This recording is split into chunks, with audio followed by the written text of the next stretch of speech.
put a link in the chat, but this is only for the layman cemetery.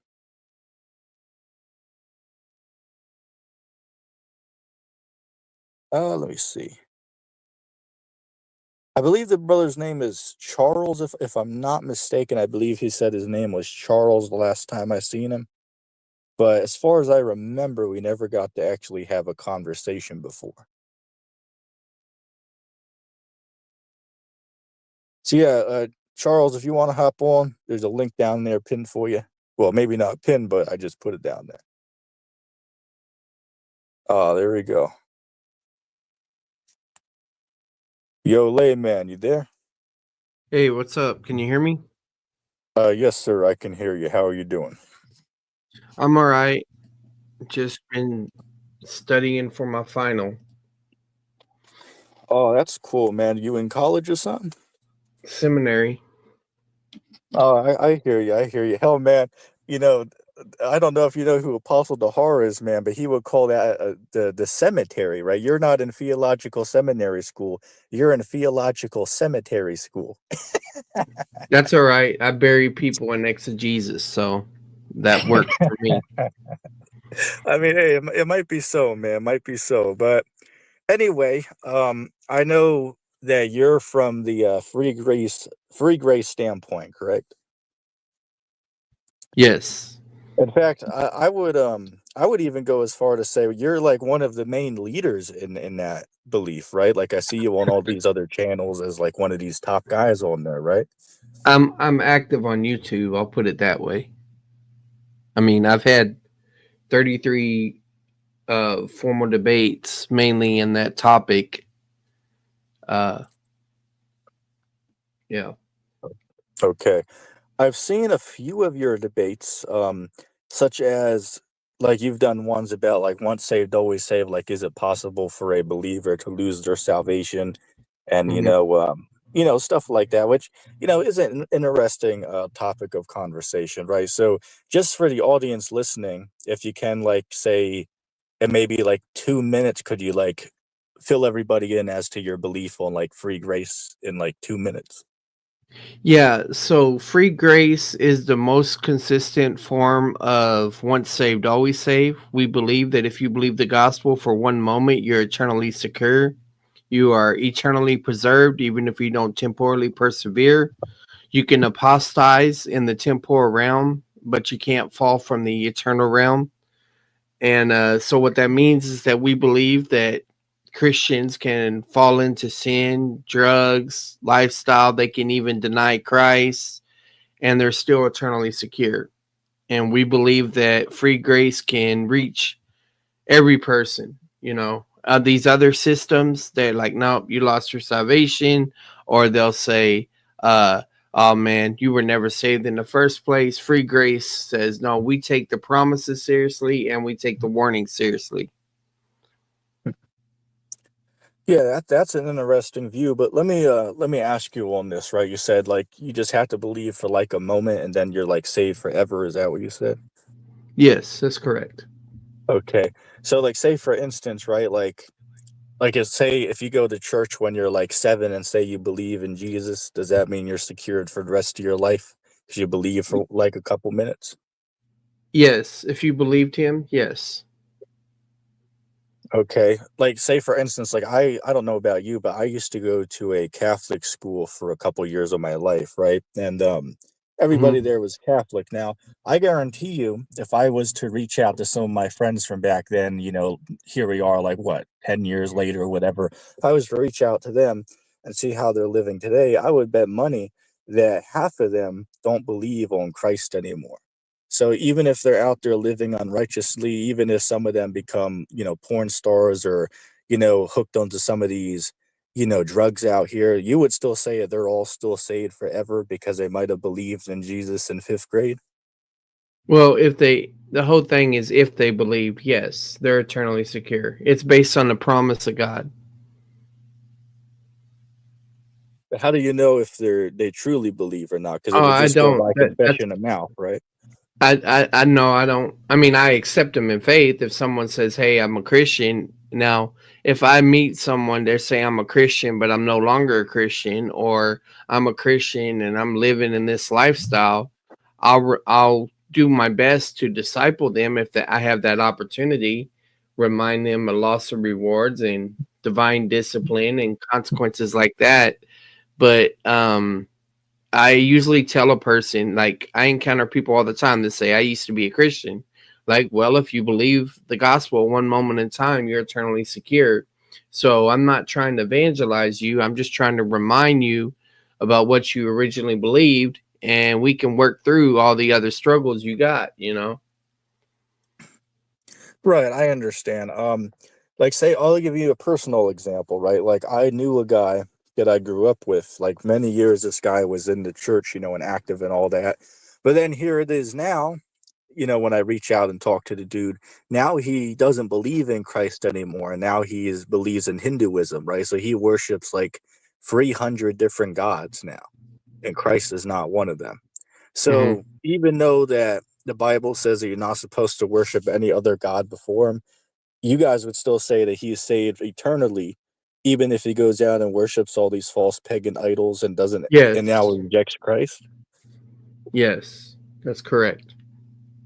Okay, so what just to piggyback off of this, like if you read John the third chapter, which I know you're familiar with that because everybody knows that chapter, right? But if you read it, it says, "He that believes not, he's already condemned." So if I go up to my friend now and ask him if he believes, he says he doesn't. So wouldn't that mean he's already condemned because he confesses he doesn't believe? No, because in context, what it's saying, John 3:18 says he's condemned because he has not believed in the name of the only begotten Son. So the whole issue is that he has never believed. But if he believed at one time, that's a different class. That's a different issue. He's still eternally secure. Unbelief doesn't reverse salvation because unbelief doesn't save you. We say saving faith, but that's really a cliche or shorthand because we have faith, but when we place it in the right object, that's when it becomes efficacious. When we trust in the promise of God in the gospel, that's whenever our faith becomes efficacious. Well, a good person to bring up on this topic is like, what would you say about Judas, the man who betrayed Christ for that 30 some pieces of silver? Would you say that he still saved them even though he betrayed Christ? Well, it's a good question because let me. I don't believe that Judas is saved, but I don't see anything in Scripture that argues that he's not saved. I mean, I know all the arguments about why people say he uh, was not saved, and they're not strong to me. I'm not going to argue for his salvation, but I'm open to the possibility. I'll put it that way. If I'm not mistaken, because I don't have the Bible right in front of me, but isn't there a passage in there that speaks about it was referring to Judas? It says like greater is it's going to be a bad day in judgment for that man that betrayed the Yeah, son. Like, you know the verse I'm yeah, referring to? it says it'd be a woe to that man. It said it'd be better for him that a millstone be tied around his neck. You know, but that's just talking about consequences. You know, if I tell you, hey, uh, you cross this line, you're going to be swimming with the fishes. It doesn't mean you're going to hell. It means you're going to die. You know. Real quick though, could you clarify when it says, it's going to be bad in judgment for that man that betrayed Christ? Like, what does that mean? Like, Well, what do you describe Well, that as? believers go to a judgment seat of Christ, and so they get evaluated not to determine their destination, but to determine their degree or rank. Not all Christians are going to rule and reign with Christ. But doesn't the Bible say everybody's going to have to appear before him? Like, I'll give you an example. Like, if you read, I want to say that Second Corinthians 5:10, it says, "For we must all appear before the Right? judgment seat of Yeah. Christ and get judged Yes. for the things done in our flesh, whether they be good or bad." So you'd Right. say that all means everybody, right? Well, that all means Christians in context because that's who the book of Corinthians is written to. And the word, whether good or bad, it could be translated as whether worthless or But real worthwhile. quick though. But real quick on that, so you would agree with me that sometimes the word all or everybody doesn't literally mean everybody in the world. It can mean a group of people. Yes. Okay, good. Context Hey, that's a context point we could agree on. determines Yeah, context determines the meaning of any word. Words don't have meaning in themselves typically. They have usage, and context determines their meaning. Here's another one for you. What do you think about? Because here's a good one I found recently. I use on some of my vids. If you look up, what is that? First Timothy 4:1, it says, "Brethren, know that in the last times some will depart from the faith." The So faith, when I right? read that, real quick, I'll give my understanding of it. When I read that and break it down, I would say it's clearly telling us that in the last times, which we believe we're in, there are going to be some people who believe for a season of time, but then they're going to fall away out of the faith and no longer be a believer anymore. So we would say those people are not going to be saved if they follow Christ and go back into the world. I'll give you another example before I let you chime in. Like if you read Luke chapter 9, verse 62, it says, if any man puts his hand to the plow, right, to do God's work, and then he looks back, he's not fit for the kingdom of God. So that would clearly show that that person, he can put his hand to do God's work and then look back, right, go back into the world, and then no longer be considered to be worthy of God's kingdom. So that's two verses for you. I'll throw it back to you. So First Timothy 4, the Spirit expressly says in latter days some will depart from the faith. The Greek te piste can refer to the doctrines of Christianity, but as you know, me being free grace, I believe that even if you fall away from the faith, you're still eternally secure because that's a decision you made in time, and what's done in time can't reverse what's done in eternity. Now, there are some other passages in Second Timothy I could go to, but I want to go back to that Luke one that you mentioned. I take that passage about discipleship, and fit for the kingdom means suitable in the sense of being ruling and reigning there. So it's not about salvation from the lake of fire. It's about who is going to be, worthy as a disciple now. And because he had a limited time, man, and he needed some ride or die people. And and that's what Jesus was looking for. So it wasn't about salvation, it was about the mission. Right, I understand your viewpoint on it. And real quick, if you got anything for me, you're welcome to bring that up. I obviously hold to I'm a Hebrew Israelite. Some of you might refer to us as works-based salvationists, but I wouldn't use that term. But just so you understand our premise of on it as Hebrew Israelites, we teach not only do you have to believe on Christ to get to heaven, you have to, on one hand, you have to believe, and then you also have to follow what he taught, such as keeping God's commandments. And I'll give you an example. Like if you read was that scripture? I want to say John 15:13 on down. It says, greater love has no man than this, that if a man gives his own life for his friends, then Christ told the apostles, you are my friends, as long as you continue in whatsoever I've taught you. But there's the key thing, though. He said, as long as you continue in whatsoever I taught you. So clearly, it's possible to not be a friend of Christ after a while if you don't continue in what he taught. So that I think that's a good hitting point there in John the 15th chapter, verse 13 on down, because he says, "You're my friend as long as you continue in what I taught you." But that would imply that you can stop continuing in it. Yeah, you So can. what do you think about that? Oh, you're not his friends when you're not continuing with that. He says, I no longer call you servants, I call you friends, because a servant doesn't know what his master is doing. I call you friends. There's a concept in the Bible called the medikoi, which were in the Roman times, it was the friends of Caesar. It's kind of like the inner circle. And so, he tells the his disciples that they're going to rule on 12 thrones and things like that. So Right. there's specific promises given to them in some of these passages. And you're right. If you're not continuing and doing those things, you're not a friend. James chapter 4 says, don't you know that friendship with the world is enmity with God? Therefore, whoever makes himself a friend of the world makes himself an enemy of God. But wait a But, minute, but, let me ask you on but, that real quick though, because mhm. with your free grace belief, you guys That would seem like it contradicts what you just said, though, because with the No, free grace of you, just let me finish real quick. With the okay. free grace of you, you just have to believe your lifestyle and how you live. That's again, you can live righteously, but it's not required in the free grace belief. So I would say that that just contradicts the text there from the free grace belief. You can go ahead. No, in our view, we recognize that there's one condition to go to heaven, if you will, to have eternal life, to reach that destination, and that's that one moment of belief. There's other commands that are given for our growth and our sanctification, and those are good things to do. Um, so it doesn't contradict. Like if you say, "Hey, man," you know, because I remember in my teenage years, it was like this, man, dude, take me to, let's go to the city, man, and ride the drag or whatever. And he's like, well, you gotta do a gas run, or you gotta put gas in the car, right?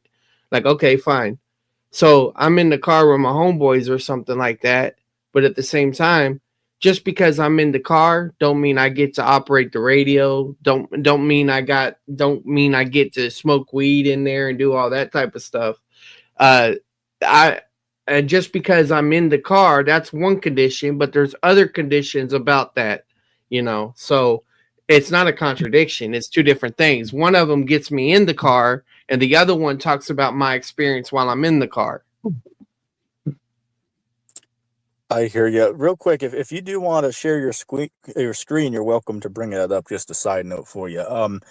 But real quick, how would you break down? I'm sure you're familiar with Matthew the 13th chapter when Christ gave that parable about the seeds, and he Mhm. broke down one of the seeds, which I can't pull it up here, but if you want to read it, if you read Matthew 13 verse 20 to like 23, he gives the breakdown of one of these seeds that fell into a certain ground. And he said, "This is he that believes for a season, but then when tribulation arises because of the word, he goes back into the world." So it would appear that this man believed in Christ for a season, but then turned and went back into the world. So I would Yes, just that's ask you, correct. just real quick out of curiosity, doesn't that prove that somebody can believe on Christ for a season and then stop believing him? Yes. Yes, it does. Okay, so how could it be once saved, always saved then if you agree that you can Well, believe in Christ for a while and then stop believing? because one moment of belief has eternal results. See, free grace teaches that if you stop believing, so I use the illustration of Spider-Man. Have you seen my Spider-Man chart? Spider-Man chart. I've heard you reference it, but I haven't seen it. Okay, all right. Well, you know the story of Spider-Man. So the one moment of belief is like when he gets bit by the spider. When he got bit by that spider, it has a consequence on him. Now he's Spider-Man, okay? And yeah, I know in different comics and different things he loses his power, but in this universe that I'm talking about, he doesn't lose his power, okay? So he gets bit by the spider. That was a one moment thing. But now he can decide in his walk in his life whether he's going to be fulfilling his purpose as Spider-Man, or if he's just going to be like a bum, you know, lazy, not, you know, accepting responsibility and all that. But regardless of whether he fulfills his purpose or not, he's still going to get a glorified body. And for the times that he's faithful as Spider Man, he's going to rule and reign in the kingdom. So that one moment of belief has eternal results, just like that spider. I used to use the illustration. I can't say it because you know how YouTube is, about Right. something that occurred in 2020, that whenever you Oh took this, yeah. supposedly it affected you, right? And Right, right. I hear so you. that's why I use Spider-Man instead for that. Right. But so yeah, that's how we believe it. That there's some choices that have irreversible consequences. Like once you're not a virgin, you're not a virgin anymore. You know, uh, it you know, there's some choices that have irreversible consequences. You know, Just real quick for you. it's like when Here, someone says you said that, you meant that, can't take it back. You know. just real quick, here's another verse I got for you. It's Luke chapter 21 and verse 36. It says, "Watch ye always and pray always that ye be counted worthy to escape all these things that shall come to pass, nearly paraphrasing. But with that being said, it makes it seem like you have to like keep on guard and be vigilant, not slothful, and just sitting around all day and think that you're good just because you believe. Like, would you agree with me? That's what that Well, text clearly seems the like. past that particular passage is not talking about a threat of lake of fire. That's talking about 70 AD, and that's where 1 million Jews were killed. But some of them, Wait, the could I Christians, ask you? I don't mean to cut but you off, but are you aware of the verse right above it? I It will. says I am if it you read says it. okay, it says, "For it shall come as a snare upon all of them that dwell upon the face of the earth." Right. So, Well, the well, word my earth. question, real quick though. So, my question for you was 70 AD a snare that came upon the entire world? Well, I don't deny that 70 AD foreshadows everything, but if the word is "gase" there for world or earth, then it could be translated as land. And so it could be talking about the land of Israel, Haaretz in the Hebrew. Would you say the same thing about John 3:16? It's possible. I don't hold that view right now, but I mean, it's possible. All right. Well, would you at least agree that that Israel's called the world? Like, say, for instance, like you might remember because you watched Tazariak when he went on to what's that guy Tony's channel? Because I watched those Oh, yeah. episodes, pretty Yeah. Tony entertaining. Harvin. But Yeah. yeah, I keep up with that, find them pretty entertaining. But yeah, like Hmm. you might remember, he brought up Isaiah chapter 45 and verse 17. It says, "For Israel shall be saved in the Lord with an everlasting salvation, a world without end." So you'd agree that Israel can be considered a world. So that's just an example where the word world can Well, have definitions. I think in that particular passage it uses olam, and olam, the equivalent in the Greek is ionios, which can refer to the age or the kingdom. So, like rather than eternal life, some people would prefer, and I kind of lean this way. I like translating it, talking about the quality of life that one will experience in the kingdom, the blessings that one will have in the kingdom. So you don't, just so you can clarify, so do you not believe that the elect are going to live forever in God's kingdom? Well, uh, in the by the elect, I don't think the term elect refers to salvation. It refers Well, to service. wait, so the elect are just going to be servants, then who's going to be above them? Well, I mean, well, I'm just saying that the term elect by itself means elect for service or choiceness. Bakar in the Hebrew, and then uh, electos in the Greek. But the thing is that everybody's going to serve somebody. So Israel's going. So this is how I look at it, and this is how I understand it. Those with glorified bodies are going to trump those with unglorified bodies. Right. Those with unglorified bodies, Israel is going to rule over the Gentile Right. nations during that time. And then, of Uh-huh. course, Israel is going to be held accountable. But I believe David's actually going to be resurrected and rule, and then Christ is going to rule over David, and then the Father over everything else. Just a side note on that. Yo, and Uh-huh. Matthew's in the comment section. You can keep running your mouth, man, but later on today I'll drop a link for you. Come hop up on here later. But anyway, you said your name was Charles, right? You want me to call you Layman Yeah, or Charles? it doesn't matter. Go All right. ahead. I'll call you Layman because I'll remember that easier. But here's a question for you going into this stuff we're now talking about. So would you agree then, like if you read Revelation chapter 3 and verse 9, it says, it was red letter Christ speaking. It says, "I'll make them who say they are Jews and are not, I'll make them come and worship before your feet." So you would agree that in the kingdom, the God's elect are going to get worship from other humans then? Would you agree? I'd have to look and see what the word is. So sometimes the word proskuneo can refer to obeisance. So I mean, I don't believe humans get worshipped typically.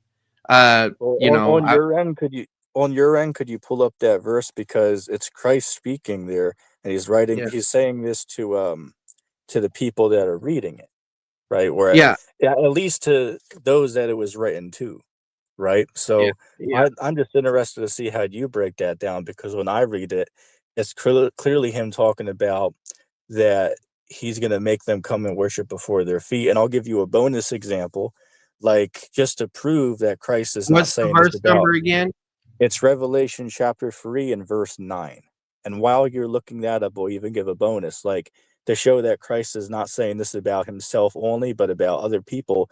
Here's a bonus. If you read Revelation chapter 2, verse 25 to 27, red letter, Christ said, to him that overcomes, I'm going to give him power to reign over the nations, and he'll rule over them with a rod of iron. So that wasn't Christ saying he only is going to do it. He said he's going to give this power to those who overcome. So those are Yeah. two examples. My only objection was the term worship that you use. I was right. It's proskuneo, and so that could be translated as bow down. So it doesn't have to necessarily be worship in the But sense. I believe that only. isn't bowing down a form of worship though? Well, the angels tell John, don't. Whenever he bowed down to an angel, don't worship me, for I'm a servant of God or whatever. But what So, about I mean, well, that's a different example, because John was going to bow down to him because he was showing him all these things, but well, the I angel mean, said, "Don't do it to him," because God was the one at the end giving these visions. But here's just a side note for you.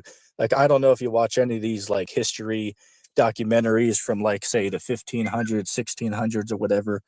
And you see when people come before kings, like say the king of Britain or whatever, they'll yeah. always bow before them. So is that not like a form of worship to bow before somebody?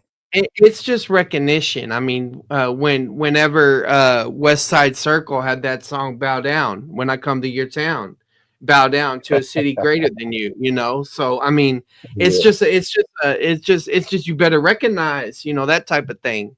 Uh, But so I thought uh, by your worldview, Christ is the only one that's supposed to get people to bow before him. no, first off, remember what we were saying earlier about the word "all." Words Right. don't context determines how a word's being used. So the word can be used in one type of way, but context is clearly indicating that. Now I know you got different views about Jesus than I, but regardless of that, my point here, you do know that I do believe that the Gentiles will serve Israel in the kingdom, at least the ones in unglorified bodies. You Yeah, do I know I'm believe all right. you. Okay. I believe you referenced to that Right. earlier. Right. But Yeah. on that though, before we move on though, I find it interesting because some of your buddies that I see you on stream with, like this guy Praise, or maybe Jack Smack 77. As far as I know, they don't hold that view. So would you say those guys in the free grace community Well, leaders? Would you say they're incorrect on that? well, I would. I, I don't call myself a leader in the free grace community, and I don't consider them a leader in the free grace community. The people that attend my seminary, the professors and the pastors and people that I know in Grace Evangelical Society and Free Grace Alliance and stuff like that, the ones that live the life consistently, that are out, going across the world doing missions and discipleship and all that, those are the ones I consider the leaders. Oh, You know, and by the way, Layman, you're certainly welcome to re-upload this on your channel, but I do ask you to just pin my channel down below if you do decide to upload it. But you certainly are welcome to do so if you choose to. But anyway, you can continue. yeah. So the issue is praise is not a dispensationalist. I'm a dispensationalist. I don't even think Jack Smack's a dispensationalist. And a dispensationalist believes that God has a future for Israel. That's why I think I can relate to the Hebrew Israelites in a way differently than other people. Even vocab is a progressive dispensationalist. So uh, I think he lacks clarity in certain areas, and I think they get hung up on certain things. Now, keep in mind, I'm new to dialoguing with Black Hebrew Israelites, but Yo, did you ever see? I had a conversation like twice with vocab. Like, I want to say oh, maybe 2 years ago. I talked to that dude twice. Uh, but yeah, you can continue. Yeah, I've never talked to him personally. I know Faithful. I've known Faithful for years from Google Plus time, but I was in a Oh yeah, clubhouse. yeah. I know. You're one of those OG guys. I remember that, man. A lot of people on YouTube don't remember those Google Plus. I Yeah, the remember that, Hangouts and man. stuff. Yeah, Yeah, yeah. Those were the days, man. yeah. So uh, I was in Clubhouse a day ago, and Vocab was there, but he was fixing to leave, and I got called up to the stage because it's Faithful's room, but I didn't get a chance to talk because I was at work and I got busy. But anyway, going back to what I was saying, because I'm a dispensationalist, I believe that God has given covenants to Israel. And I don't believe that the covenants, the kingdom, all that's about salvation from the lake of fire. See, most Christians, when they see those passages, their mind automatically allegorizes the text. And all they think about is salvation from hell. And, oh, we got to evangelize and all of that. Whereas whenever I see them, as I've written in papers, I don't see them as soteriological. I see them as sociological. It's about group regulation and stuff. And so God decides who gets what, you know, and God decides who the chain of command is. And God has favored Israel. Now, I'll tell you right now, I don't accept the 12 tribes chart type thing, but Right. I do believe that Israel was scattered throughout the earth. Okay, uh, and so and regardless of whether the people that I encounter are Israelites or not, my undergraduate's in sociology, and one of the things is called the Thomas theorem, which says perception is reality. So even if y'all are not Israelites because you perceive yourself to be as Israelites, that means that whenever we interact, y'all really believe that, and it's going to affect things. And so Right. I I, understand. Just a yeah, side note on this, though. Regardless of who the real Israel is today, we won't get into that uh tonight. But right, just a side note on it, right? Regardless of who it is, would you at least agree that according to the Bible, God said that He favors them above all other nations? Like, I'll give you an example. Like, if you read Deuteronomy 28, verse 1, says, "If you yes, hearken to all these, God will put you above all the other nations." I'll give another one. yes. If you read Deuteronomy, was that 7:14, I believe it is, or 14:7, it's another one where it says that he put Israel above all other nations. So you would at least agree on that? Yes, that will happen in the kingdom when Christ comes back, in my view. Real quick Yes. on that though. So that's not like today or in the Old Testament times. No, it's not. Well, at that time, that's Deuteronomy, and it's talking about when the theocracy of Israel. In my view, I believe that the kingdom has been postponed, and Israel has been temporarily set aside until the time of the Gentiles is complete, and also the fullness of the Gentiles, and then God is going back to dealing with the nation of Israel. So, in my view, during the tribulation, the two witnesses, the 144,000, all of those, they are in operation. There's charismatic supernatural things going on during that time. And then when Christ comes back, Christ can't come back until Israel accepts him based on Deuteronomy 30. They have to return to him before he can return. The Hebrew word is shuv. And so Israel So will even from go with, your view, not to go cut ahead. you off, but Yeah. even from your view, so you'd agree, and I gotta watch the word I use over here because YouTube's sensitive, but you'd agree then that the people in Israel, the 1948ers, they're not the true Israelites then by what you're saying? I don't know. I don't know. I mean, all I know is that in the tribulation, 144,000, 12,000 from each tribe are going to be used as servants of God. But because of Genesis 12:3, what we call the anti-Semitism clause, I will bless those who bless you and curse you who curse you, I try to be very careful and be respectful to anybody making a claim to be an Israelite. I mean, at least over there. Over here, honestly, when I first met you, I'm like, man, you're just a white dude, but I've grown a little bit more in that, Maybe you just real bright. I don't know your ethnicity and all Well, that, well, but just so you know, though, because I think you might be a little unlearned on it, but even if you look at the 12 tribes chart, which I know you don't accept, but again, even if mhm. you don't accept it, you should know why they hold to it, right? Like Right, they right, even consider Mexicans to be part of that, so they would consider right, me right. to be under that chart. Oh, You know, because a lot of people you're go ahead. Mexican. You're Yeah, Mexican. Okay. right. But you can continue. Okay. No.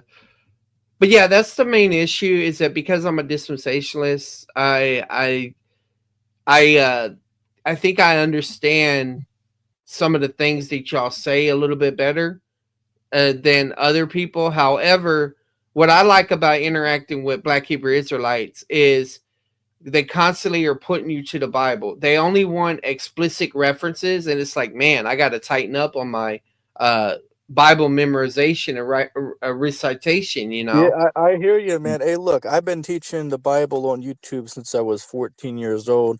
I read the Mm. entire Bible when I was 16, then I went back when I was 18 and did it.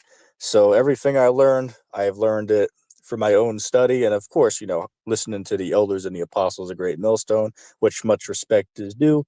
But yeah, man, it's definitely not something that happens overnight from both sides of the table. Like hell, man, like I came out of Christianity. I went to the church growing up, whether we're talking about the Catholic Church, the Seventh-day Adventist Church, and so on. Mhm. I've been through that, so I'm familiar with a lot of the, dogma or beliefs that these groups have. And I used to hold to a lot of these beliefs, but then when I studied the Bible for myself, I found out that they had clearly a misunderstanding about the character of God and the character of Christ and all of that stuff. Yeah. Um. So let let me ask you about your eschatology a little bit. You know, your view of Sure. the end times. Uh, Yeah. let's start simple. Do you believe that America's Babylon? Yeah, we teach that America's Mystery Babylon in Revelation 18. Do you believe that the Lake of Fire is America burning? Yes. Okay. So here's the thing. A lot of Christians, whenever y'all are talking about salvation, y'all are the way that y'all describe salvation, I understand it. It's more like social gospel stuff. It's very practical. It's very earthly. It's almost like the Old Testament. I understand that, but that's why I'm like, why are all these people going after y'all for saying, oh, only us can be saved? Why don't y'all just ask them their definition of salvation? And I don't think people are going to disagree with y'all about that. Then they may disagree about the law and stuff. Uh, if they're dispensationalists like me, they shouldn't disagree, because if you are Israel, then these prophecies are going to be fulfilled. And Just real quick, I Lay man, just go ahead. just so I'm called up with your view on it. So since we're both at different sides of the spectrum, I would imagine. So just from your perspective, who would you say that great city is, and what's that lake of fire from your Well, perspective? I've over the years I've had the view that it was America, because I used to listen to Dr. Jack Van Impe. He's like memorized 14,000 verses. As a kid, I used to listen to him, and he taught America was Babylon. And I Right. and then I went to a view of the whole world being Babylon, and then after 9/11, I considered, New York, the two towers. Right. That was my response. I mean, I took people to the Bible whenever that happened, because that was what I thought. Babylon is fallen. Two towers, and I was, looking into all of that stuff, and uh, I read Grant Jeffrey's book that whenever this was for the Second Gulf War, during that time, about Babylon, Iraq going to be restored. And I was like, maybe this is just, they're just trying to put things together. Well, the current president of my seminary, uh, he holds the view that Babylon is going to be rebuilt in Iraq. And I read his book, Middle East Rising, I think it is. Middle East Meltdown. I think that's the word he has in it.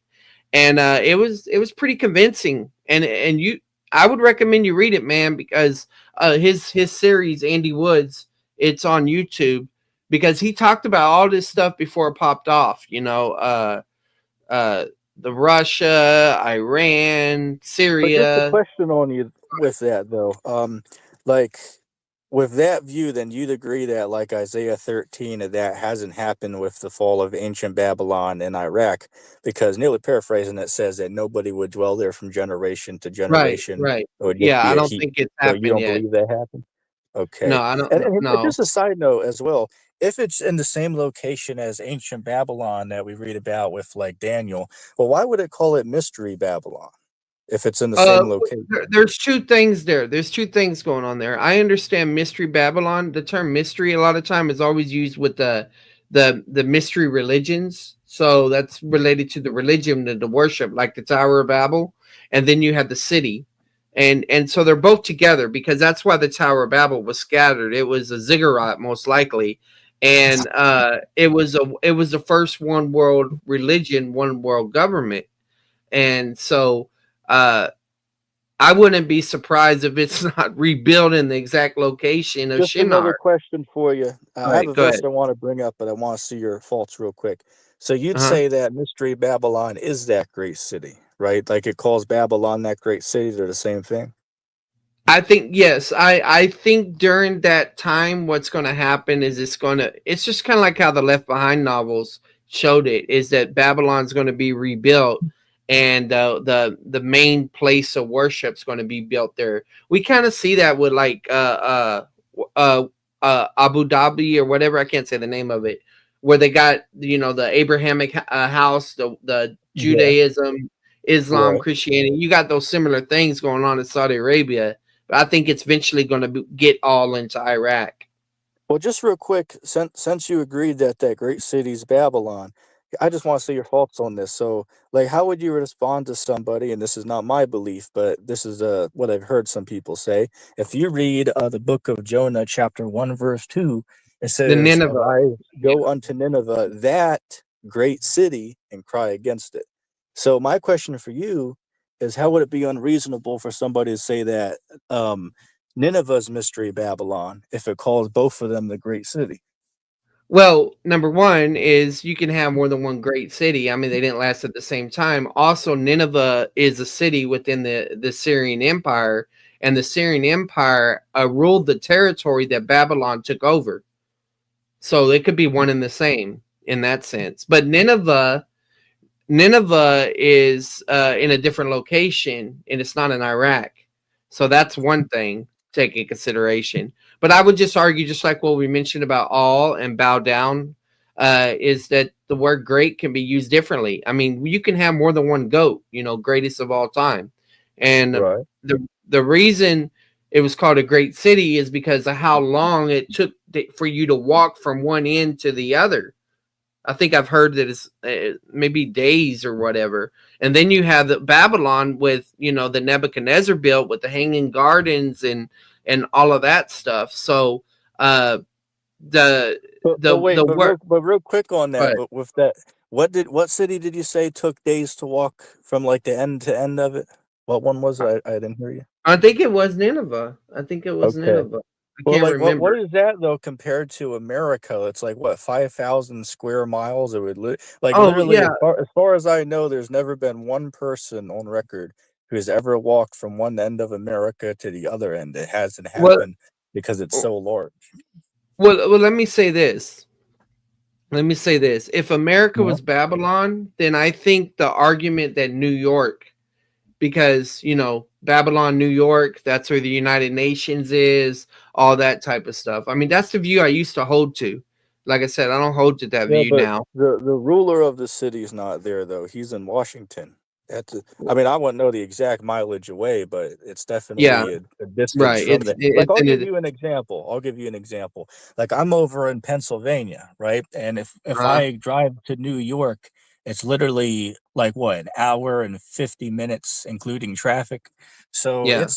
it's a long ride from here to there. And if you were to walk that, we're talking like what, maybe 2 weeks if you were to walk there from here. Mhm, I mean, it's a long yeah. way, man. So again, the ruler of the country is not even in New York. So again, we'd say it's the entire nation, not just New York. but we could say New York's like a capital of it would be fine, but it's not only that area. That's our view. Well, maybe America's going to morph. Maybe it's going to change. Recently, I watched the movie.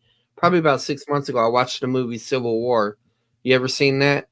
It's Yeah. where, yeah, California and Florida basically secede because the president's doing wild things, and you never know, man. We could be close to that. But I don't know. I see my issue with America being Babylon. I feel like we're too Amerocentric. You know, we think God cares so much about America. Nah, America is either going to join the Antichrist system or they're going to get wiped out by the Antichrist. In the Left Behind novels, America and Egypt, if I remember right, they got, and this is from some of the prophecies about Egypt, they got wiped out by the Antichrist. So America's days are few. I mean, but see, I'm not worried about the destruction of America. You know, uh, life goes on. God is still the same. Real quick, just so I know, are you located in the United States or are you across seas? No, I'm in the U.S. All right, cool. So, I mean, like if this was to happen, like what are you gonna do? Are you like gonna flee the country, or like what are you gonna do if you're here You when that judgment You happens? can't flee the country just like that. You got to have money. I mean, look at P Diddy and them. They tried fleeing the country. Where'd that get Well, them? I mean, well, let me tell you something. I know a cat that's a buddy of mine, and he actually went over the border without having a pass or nothing. I mean, it's not easy to do, but it's Uh huh. definitely a hard thing to do. But hell, you could go through the process of getting a damn passport. It's going to cost you maybe a few grand at most, which most people could save up for that, and you can get somewhere. Like I have a buddy I know that saved up to go over to Mexico, right? So he's dwelling over in Mexico now. But yeah, it's Yeah, certainly but possible to if we leave. go if we have a nuclear war or something like that, and America Right. gets nuked or whatever, there ain't going to be no flights. There ain't going to be no Go the ahead. borders, the National Guard, and all that stuff. It's going to be martial law and all that type of stuff, and most people will be dying and exposed to radiation and all that stuff. Yeah, this brings up an You're gonna be like interesting point. you're gonna be like a roach that just is fleeing after somebody fogged the house, You know, you know? but layman, this is a good point I want to bring up because I never heard any of the free grace guys talk about this subject, at least from what I've seen. Is what Hmm. about the topic of the rapture? Like, do you guys believe that happens in the middle of the trib, before it, or after? What's your view on that? Well, SFT and praise, they are post trib pre wrath. I'm pre trib because I believe that the church is distinct from Israel, and the only consistent view that holds the church distinct from Israel is dispensationalism. And so the church has to be removed for the time clock for it to So, start with Israel again. so just to clarify again for the audience, so your view on it, you believe that the rapture happens before the tribulation? Yes, that's correct. Okay. Well, what's your thoughts on the Matthew chapter 24, verse 29 on down? It says immediately after, keyword after, the Yeah. tribulation of those days is the Son of Man return and then send his angels to gather together his elect scattered abroad, nearly Yeah, paraphrasing. I'm currently reading a paper on that somebody's writing on post trib pre wrath and all that. But my particular view is that the rapture is not mentioned in Matthew 24. The elect is not the church. I'm a dispensationalist, and according to Ephesians 3 and Colossians 1, the church didn't come into existence until Acts 2 because it was a mystery, and it was never revealed to the apostles and prophets until that time. So, in my view, I don't believe the rapture is there. But And but even with also, this notion though, but even with that notion, whether it's talking about the church or Israel, isn't it still talking about like just all the believers in general that are going to get raptured together? well, what that could be talking about is the elect. Could be referring to the gathering of Israel. But real quick though, let me quote a verse for you. Like in the same chapter, if you go to verse 21 and 22, it says, For the elect's sake, he's going to shorten those days, right? The days are going to be so bad that no flesh will be saved. But for the elect's sake, he's going to shorten those days. So we see that God's elect, they're going to be on the earth during the time of the tribulation.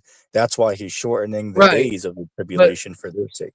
yeah, like I said, the word elect just means his servants. God has angels that are servants. The church are Demons that servants. are servants. Israel are servants. Huh? You agree there's demons as servants of God? They're still held accountable. They have to report to God. At least Satan does. All And we right. see that you see places in the Old Testament where it says, "I will send a lion spirit into Yep. him," First Kings or 22:18. Yep. and Satan caused them to number the Israel with Right. David, the census, and things like that. So yeah, God's in control of everything, but he That we could delegates. we could agree on that. We could agree on that. Yeah. So you would also agree that God, which I don't want to go too far off topic, but you would also agree that God created evil then?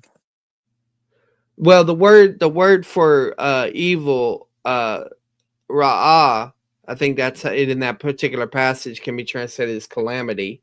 I believe that God, Well, in His nature or essence, is pure goodness, and therefore nothing can come. God can't give what He don't have, and God can't do what He is not. So I don't believe He created them evil in that sense, but He create. This is how I view it. I believe that God created Lucifer, and Lucifer, with his own free choice, created Satan. again, I'm familiar with that belief, but like I, it's funny you bring this up because I literally had multiple discussions this week about the same topic, and nobody can prove it.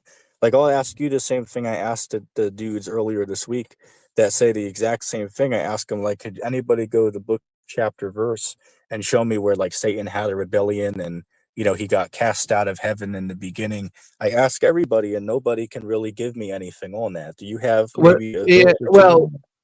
well. I mean, I can mention the verses that are typically mentioned. What Let me take a typically? guess. You're gonna talk about Isaiah 14 and Ezekiel No, 28. no. I believe that's in the future. I believe that's in the future. I we, think we it's we actually could we past, could agree present, on and that in future. a way. I think it's past, present, and future. In other words, Satan is the ultimate one behind it, but there was a king at that time because see, humans die, but the demons behind them don't die. So they just jump around to another person.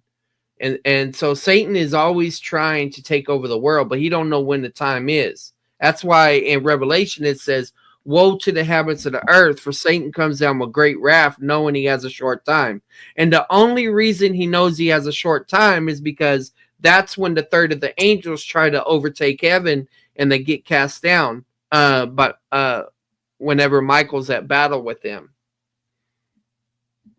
Okay, but real quick though, like you don't have anywhere in the Old Testament to show it that this happened because even with your notion, you believe Revelation's in the future. So why would we go to Revelation to prove something that happened in like Genesis time?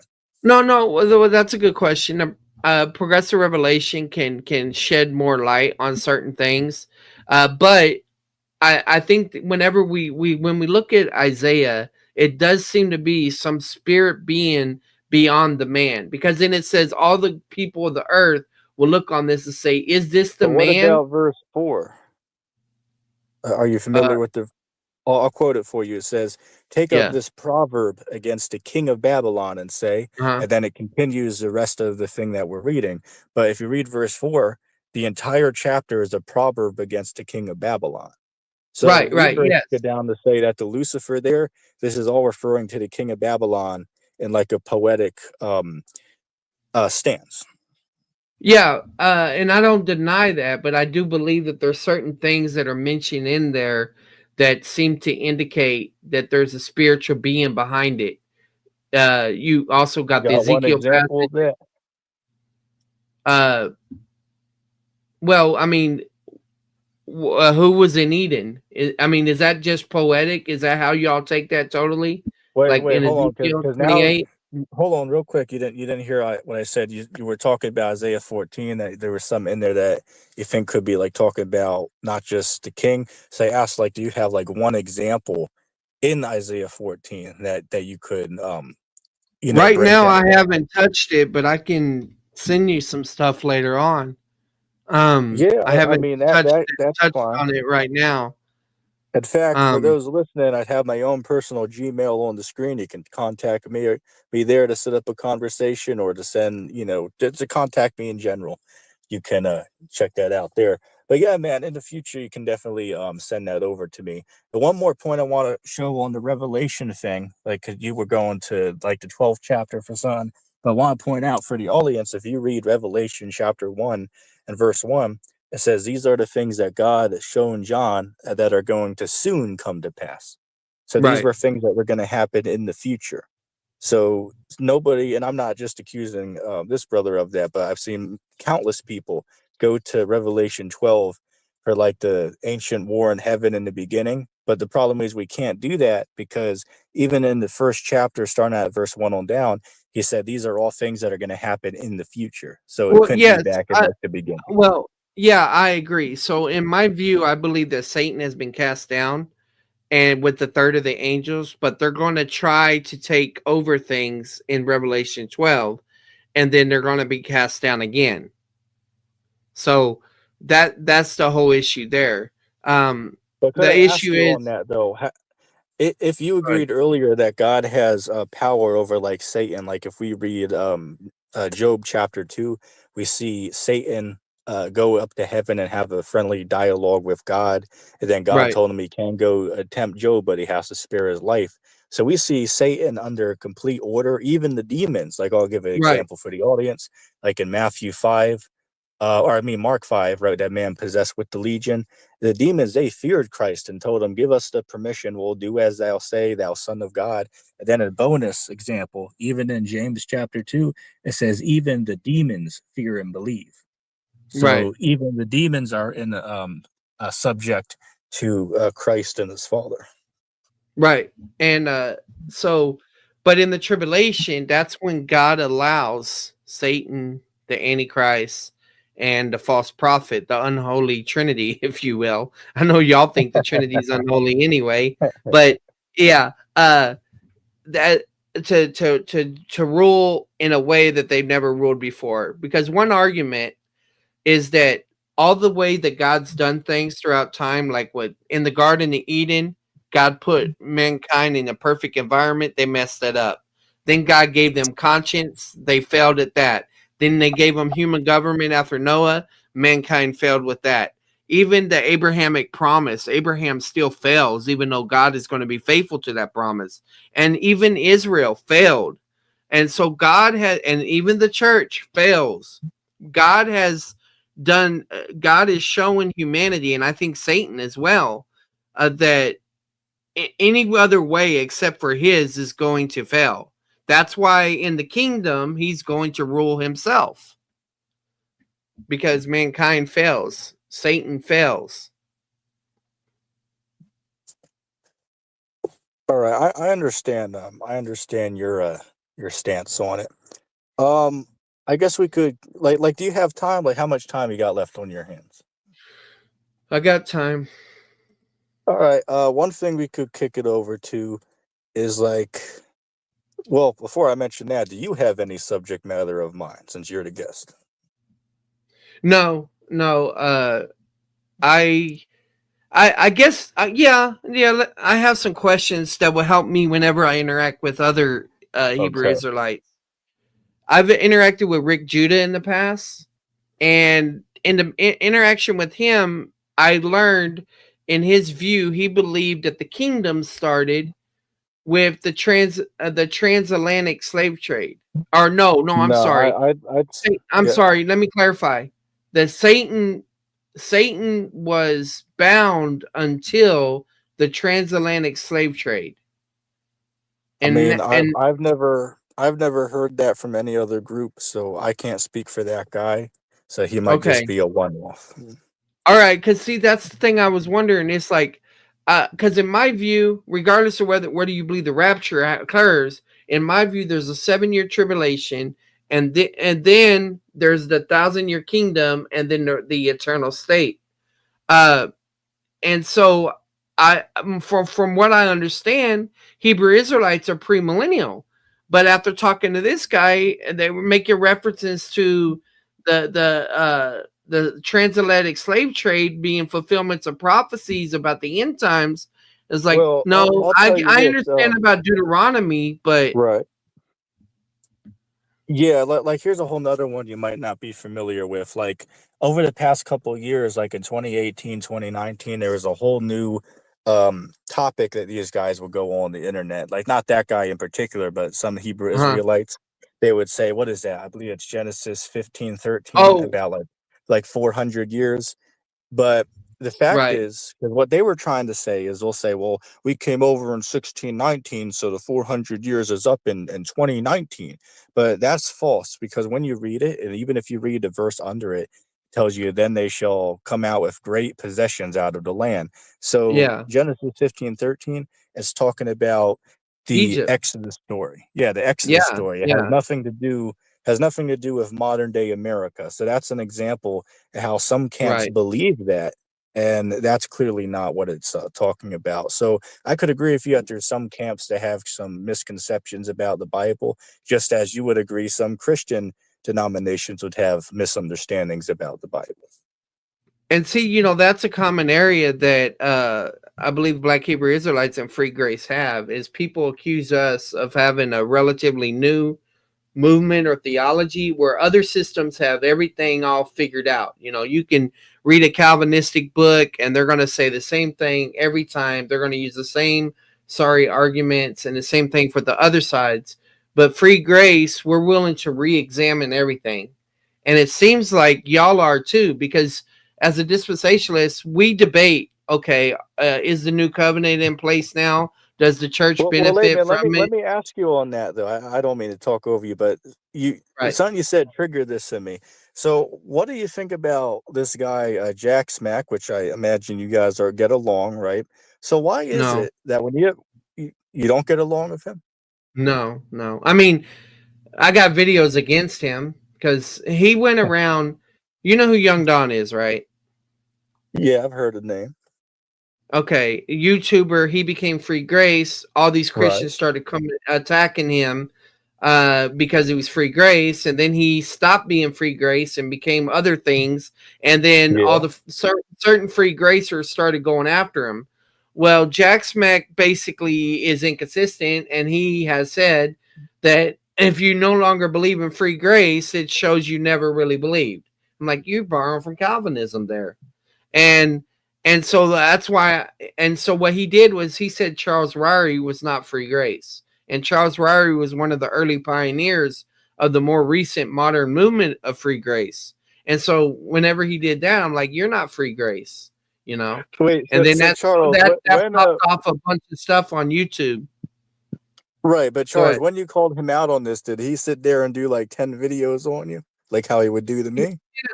He did a couple, yeah. And then he got then some other YouTubers, Fuego Savvy and a couple others, they came at me, you know. Uh Yeah, I hear you. it's, I hear you, man.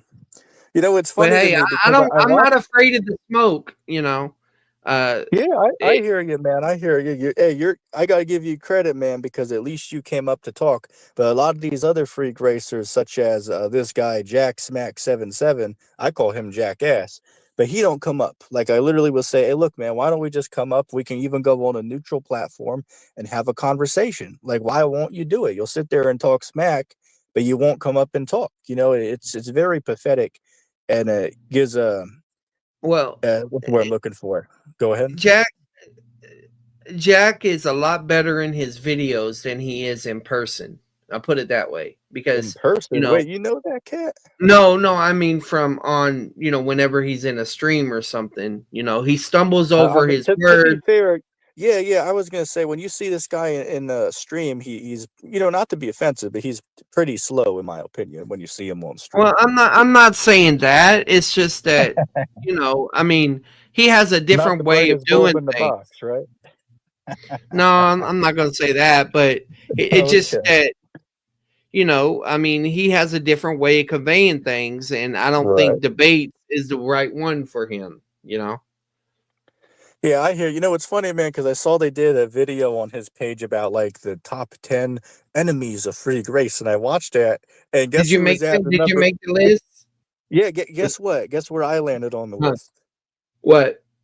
I landed at number one as far as like being the most severe enemy. Like you know how they count down from like 10 down to one. Oh, come So I on. got the last spot as like the most hard hitter against the free grace. That's where they put me. Eh, that just what that means? That just means how small of a pool Jack Smack's fishing out of.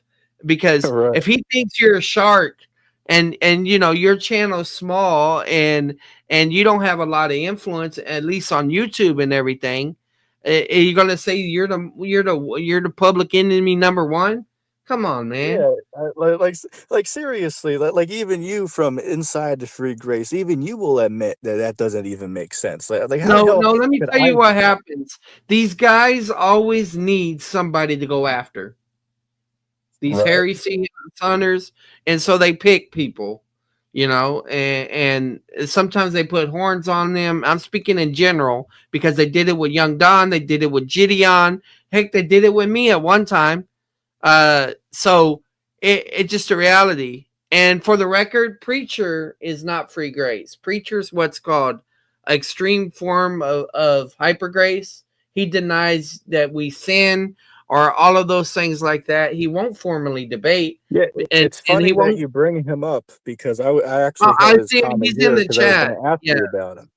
Yeah, I was yeah, gonna he's in ask the you, like, chat. what's your thoughts on like say for instance, right? Like we can put your personal opinion on the guy aside. Like how would Free Grace view him? Because he believes on Jesus. He makes a Oh yeah, YouTube channel. yeah. Wait, just He's let he's me finish saved. real quick. Oh, go ahead. He makes a channel. He literally goes out on the street and preaches. He sells Bible merchandise, gives away Bibles. So how would you guys say that he doesn't truly believe? And then if you guys admit he does truly believe, then how would you guys say that he wouldn't be saved then if he's a true believer? I don't say that. If he believed the gospel, he's saved. I But don't doubt his but salvation. I just believe that he's not free grace. Just not saved and not free grace are two different things. You can be right, saved and not be free grace. but Charles, like again, if you listen to what I said, I gave like a hypothetical. I was saying like let's say at like for an example, if he going out and doing all these things and claims to believe, wouldn't you guys consider him saved because he's doing all these great things to show No, he actually believes what he's saying? no. Consistent free grace says you don't have to do a single thing to prove your salvation. So if they're trying to say, "Oh, he's doing these things, therefore we accept him as saved," they're being inconsistent with their own position because we don't look for fruit to Don't look determine for fruit. salvation. Well, let me ask you on that though, because if you don't look for fruit, why did Christ say that you would know them by their fruit? So doesn't it Well, in seem that like in that what just real quick, let me finish. Like, uh wouldn't that mean that Christ and God are looking at fruits? Like even Christ said you know them by their fruits. Like even it says, I believe that's Proverbs 20 and 12, if I'm not mistaken, it says even a child is known by his doings. And yeah, fruits is just another word for saying one's actions and their yeah, workings. but none of those passages are saying fruit in the sense that let me find out if you're saved or not, and let me judge whether you're going to heaven or hell. None of those passages are about that. Well, I didn't say that it was. I'm just saying it No, says I that you know, will but they know them think by it their is. fruit. They think it is. That's the issue. Those people that go around looking for fruit that are inconsistent, they think it is, but none of them are. Well, let me ask you an example, because even Christ gave a parable about, you know, a righteous, you know, a good tree can't bring forth corrupt fruit and vice versa, right? So, Mhm. like, what would you guys say that means? Because when we read it, we say Are you talking obviously about it's talk. Matthew 7? I believe it's that chapter, but you're familiar with what I'm talking about. Like, let me give them a Yeah. little understanding before you chime in. Of course, our view on it would we'd say that Christ was talking about the person, and then the fruits would represent their actions. You know, a righteous person's not going to live unrighteously, and you're not going to have a wicked person that can live righteously. So we'd say he was clearly talking about the people there, but I'm just intrigued to see where you guys would interpret that as. Well, I'm going to speak for myself. I'm not going to speak for them because they're not dispensationalists like me. All right. I go to Deuteronomy 13. In Deuteronomy 13, it says, if a prophet arises saying, let us go after other gods, and a prophecy that he says come to pass, he said, do not listen to him, for God has sent him to test Israel. So the thing is in the Sermon on the Mount in Matthew 7, the whole issue is the Pharisees' oral tradition of the law versus Jesus's tradition interpretation of the law at that time. And what he's saying is that he's talking about false prophets there. And what the fruit is their teaching. There's other parallel passages that establish that the fruit refers to their teaching, because the most dangerous teacher is one that looks good on the outside, that's moral, does all those nice things. That's why the Bible says Satan transforms himself into an angel of light. Okay, but like, say for instance, right? Like, how would you know if somebody is righteous or not? Like, Oh, just I by don't looking know. at them. Oh, I don't know. That Okay. isn't my job. I I leave it, but it's between them and Let me give God. you an I just tell example. them the promise of Scripture. If they believe, they're eternally secure. Let me give you an example, Layman. Like, I was downtown the other day, and as I was walking around, there's churches down there from like the 1700s, and and by the way, there's flying pride flags outside, but I guess that's a different topic. And I was walking there, and I saw this dude literally taking a damn pee on the church. I was like, oh wait, what? What the hell? This guy's literally in the back taking a damn pee on the church building. So And my when you got to go, you got to go. but wait, literally on the church. So my question for you is: would you guys say, going off his action there, would you say that he's righteous or unrighteous off of what he's doing? He was probably drunk and needed to take a piss. But it wasn't though. This is like 12 in the afternoon. Oh, well, he should be arrested for public exposure then. I mean, but again though, but address the It point though. doesn't It's mean like, he's not saved. It means he's stupid. If he believed the gospel at one point in but time, he's just stupid. I'm saying it. The action he did, is that what a righteous guy would do, or an unrighteous guy would do? Depends what you mean by righteous. Are you talking about in your walk, or are you talking about when you get saved? When he gets saved, well, that'd be a point of contention, because our view, we don't believe we're saved until the end. Like, I'll give an example. Like, if you read Matthew chapter 24, verse 13, it says, "He who endures until the end is the same that shall be saved." So we don't believe that we're saved like right this moment. We believe that our salvation comes at the end with that rapture event. Once we're called up in those clouds, Mhm. that's when we're saved. We wouldn't call Okay. ourselves saved right now. Yeah, I view that passage to talk about during the tribulation that Israel is going to be delivered from the Antichrist, because they're going to be in Revelation 12. They're going to be gone into the wilderness for 1,000. I can't remember how many days it is, and they're going to be protected and provided for God. And then that's when they're going to call on the name of the Lord, and He's going to come back and destroy the Antichrist and all unbelievers. Um, so that's how I understand that passage. They have to say Hosanna before he returns. We have something from the comments that somebody put here. I'm just interested to see your thoughts on this. Jay put up, Jack Smack's own audience destroyed him when he tried to debunk the flat Earth. Even his audience switched up. What's your thoughts on that comment? Well, I think you're flat Earth. Yeah, I don't have a I'd hold to it, but I don't think it's like a salvation based issue. Like say for yeah, instance, like we wouldn't say that if somebody held to a globe, that wouldn't cost them their salvation. yeah. But when you say salvation, what do you mean? I know we talked about it a Well, while ago, but I just want to Well, know in that stance, I from. would say like their salvation as far as like when Christ comes back, because again, we believe that salvation or being saved, that they're one and the same.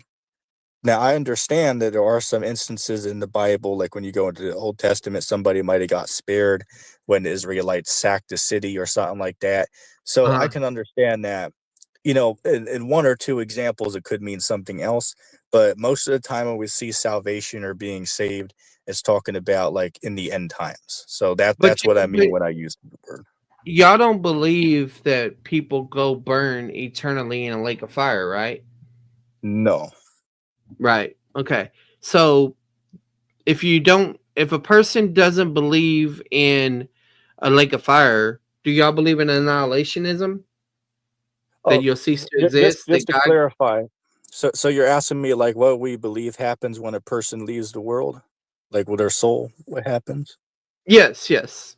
Okay, well, that we can get into that because that's an interesting subject. We hold to the belief that once the soul departs from the body, right, the body decays back to the earth, but then the spirit goes back to God, and then they're in a state of rest. There's no torment, there's no walking with Jesus on those pearly roads in heaven. We believe the person's just at rest. But then we believe in the future, it's possible for God to send their soul back on earth in a Right. new You believe body in and reincarnation. reincarnation, yes. So Yeah. again, this is an interesting topic because a lot of good points can be brought up. But before we go forward, could you clarify for the audience what's your view?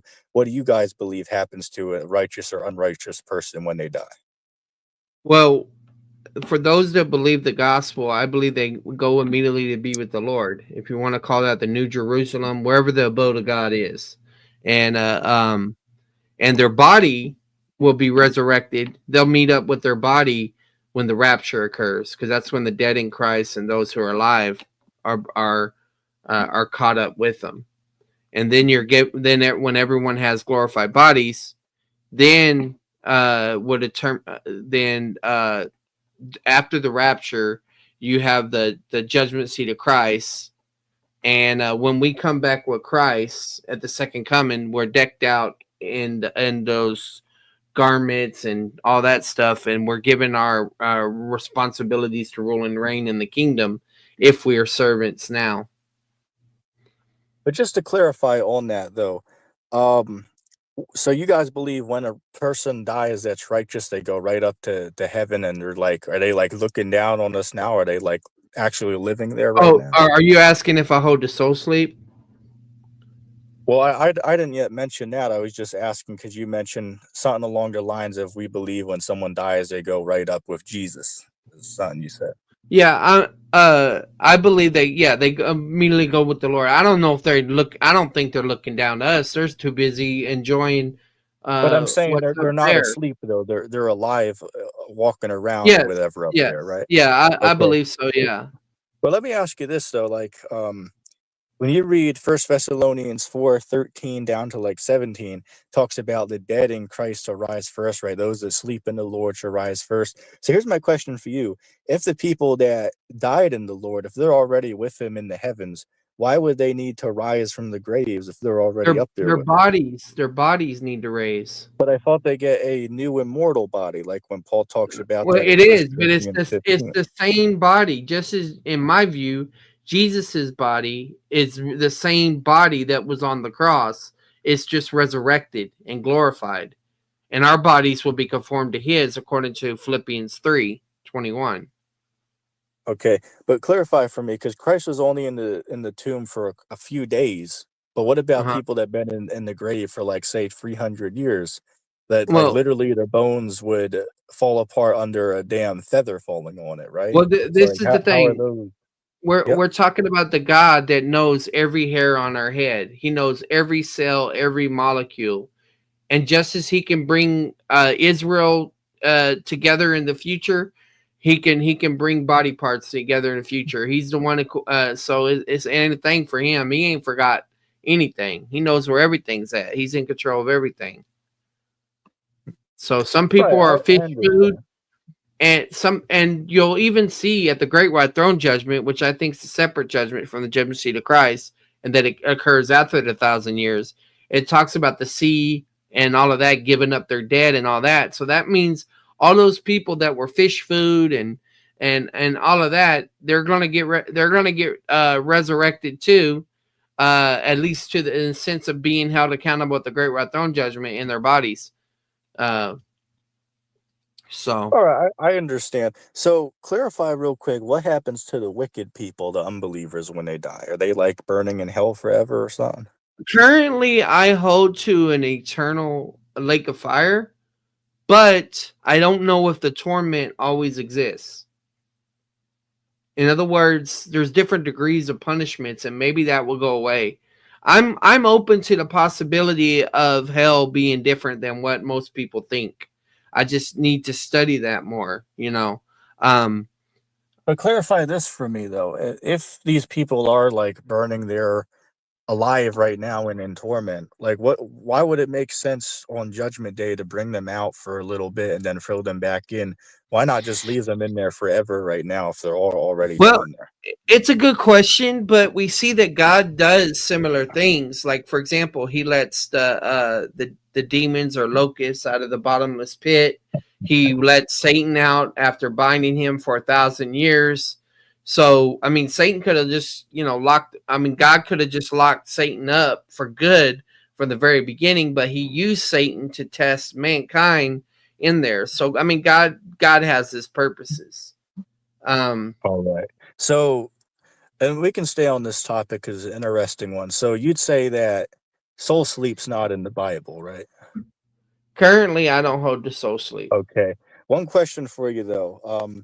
Like when you read, I'll give an easy one. Like if you read Acts the seventh chapter, starting at like 60 on down, right? When Stephen got stoned by like the multitude of people, said he Uh-huh. saw the heavens open, he saw the Son of God standing on the right hand of God, and then as the people were stoning him, it says he fell asleep. So when we Yeah, read it's a that, we say euphemism. he. You Yeah, say that again? it's a euphemism. When we put animals to sleep all the time, and what do we mean? Euthanasia. Um, it's just a euphemism. I mean, you, let me see. I'm trying to think of a song, Well, a rap song that uses the lyrics for sleep in that way. Uh, yeah. But yeah, sleep can just refer to physical death. Because when you go to sleep, what happens is you go from one state, at least the appearance of it, it's like you're in another world. Like when I go to sleep and I dream, I'm in a dream world. But when I wake up, I'm in this world. So, yo, real wait, quick, right. I'm gonna try to read this. If my mic turns off, just let me know because sometimes if I exit out of the app, it will close. But I'll try to do it quick. Just let me know if it acts up. Okay. So John 11:11, it says, "These things said he, and after he said." Your mic messed up. All right. So I'll just quote it then. If you read John 11:11 on down, Christ compared their friend Lazarus to being asleep. But then he reiterated himself and said, "No, Lazarus is dead." So he compared Lazarus when he was dead to being asleep. Right. So that's So, just another example to show where the Bible compares death to being asleep. yes, it does do that. You're right. And he said after that, he said to them, "Our friend Lazarus has fallen asleep, but I go that I may awaken him out of sleep." And part of the reason, I think the reason that he used the term fallen out of sleep, notice it uses the word awaken right there. And so he's going to live again. And so the issue is the Jews had the view was that supposedly the spirit hung around the body 3 days, but on the fourth day it was gone. And but right here they don't know he's dead. And he said, I think, let me check. Um, yeah, he's like he's fallen asleep. And the son said to him, Lord, if he's fallen asleep, he will recover. They're like, he's sick. And now Jesus spoken of his death, but they thought he was speaking of literal sleep. So he said plainly Lazarus is dead. So Jesus is just using the euphemism at that time. It Well, basically. I'll give Go you ahead. another example. Are you familiar with Job, the third chapter? Maybe. I mean, I've read All it, right. but on this Um, particular issue, if possible, can you pull up verse 16 to 20 on your end? three, Because three, hell, if I 16 and 20. let's see, chapter 3, verse 16 to 20. All right, 16 starts, or like a miscarriage which is discarded, I would not be as infants and never saw light. There the wicked cease from raging, and the weary are at rest. Oh yeah, I know what this is talking about. How far do you want me to read? to verse 20. The prisoners are at ease together. They do not hear the voice of the taskmaster. The small and the great are there, and the slave is free from his master. Why is light given to him who suffers, and life to the bitter of soul, who long for death, but there is none, and dig for it more than for hidden treasures? All right. So yeah, in So my this is the view, whole chapter. Go ahead. in my view, that's just referring to the grave. It's saying, look, there may be differences in leaders and rich people and powerful, but you know what? The death is the great equalizer. Everybody's the same. Y'all are all Well, real laying quick, down in the let me grave. clarify. Not to Uh-huh. talk over you, but to clarify for the audience. When you read the whole chapter, Job is saying that he wishes he wasn't born, and then he goes into describe the Right. spiritual realm where people go when they pass on from this body. Right? He said they're the Chill. prisoners; they hear not the voice of the master. The small and the great are there. They're the. This is interesting. They're the wicked. They cease from troubling. They're the weary are at rest. So Job was describing where souls go when they depart from the body, and he describes them being in peace. So an example for, like, say for instance, like if you go to a graveyard, on the tombstone, it doesn't matter if the person is just a regular law-abiding citizen, whether they're a murderer, whether they rob the stores, they'll put RIP, right, rest in peace, on the gravestone. Right, Why is right. that? Because their soul is in peace. They're at total ease. They're in the same state that me and you are when we sleep at night. We're in Well, total peace, it looks no like that. worries. It looks like that, but I don't think that's the case. I think this is But just but language let me ask you, of but let me ask appearances. you this though. If you read the whole chapter, maybe in your free time you can go back over it. But why would he describe the place that he wishes he would have gone instead of being born? Because you even read the part where he says that he wishes he was as an infant which never saw the light, meaning The, that he all, wishes he didn't ever come out of the yeah. womb, right? So he So describes where he would have went. all of this is just a fancy way of him crying about being alive and he hates his life. This is the FML, F my life. This is Right, I wish I was dead. He's suicidal and right. he's just being poetic about it, saying it different ways. You know, he's saying it. I'd rather be in the underworld than have to deal with this crap. Wait, You so know, real quick, by your same line of reasoning, if you're gonna say that, Christ was just being poetic and Job was being poetic, so would you then hold the same line of logic with what is that, Luke the 16th chapter with Lazarus and the rich man? Would you say that's also parabolic then and not literal? no, I think that's actual. I mean, it could be a parable, but I think it's actual. The issue is that y'all, at least from my conversation with you, you argued very persuasively about Isaiah being poetically not referring to Satan, but and all of that stuff. And then now this passage, you're arguing very literally, you know, and that's fine. I mean, we all do that to some Well, extent. but But layman, even I'm just even saying it's let's not be convincing to me. right. I hear you, but layman, let's be honest a second. Even from your standpoint, you have to agree sometimes it's literal, sometimes it's not. Like I'll give you a clear example. Like if Well, you read all scripture is literal. let me finish real quick. Like if you read was that John the 6th chapter when Christ was on that boat and he told the people to eat his flesh and drink his blood, the people their fault he was talking about cannibalism. But then when we read about the Passover, we find out what the parable actually meant. So even by your standpoint, you would have to agree that sometimes texts are literal and sometimes they are not literal, even from your Well, standpoint. in my view, the better way to say it is that there's direct literal passages and there's indirect literal. And the reason I say that because there's the hermeneutic of literal interpretation. The opposite of literal interpretation is allegorical interpretation, and I reject that. But the reason I call it indirect literal, and I've written papers on this, is because when you say a figure of speech, like if I say I'm so hungry I can eat a horse, that's an indirect way of saying I'm hungry, but it's still literal. I'm literally hungry, whether I eat a horse or not. Or if I say I see a car and I'm like, nice wheels, I'm not just talking about the wheels unless I'm pointing to your Dayton's, I'm talking about the Right. whole car, Yeah. so there's things like that involved. So I'm not denying figures of speech, but it's still all literal interpretation. The most literal form you can probably Well, get are I'll covenants give and you one. contracts. I'll give you one more dealing with the soul sleep, and then maybe we can move on. Okay. Like if you read Revelation the 6th chapter, which these are the elect get in their white robes, then he tells them that they have to go rest yet a little more season until their fellow brethren can be slain as they were. So my question for you is, why would he tell them that they have to go and rest for a little more season until these things are fulfilled on the earth? Probably Revelation, I believe because it's verse 9, if you want to look it up. probably because number one, he's having a conversation with them, so I think their conscience and all that. But But but but hold on, I gotta stop you there because we even see in the Old Testament God having conversation with the dead, right?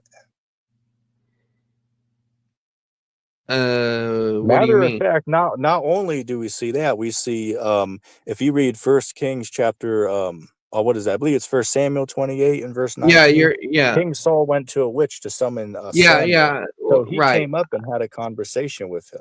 No, So that's an example.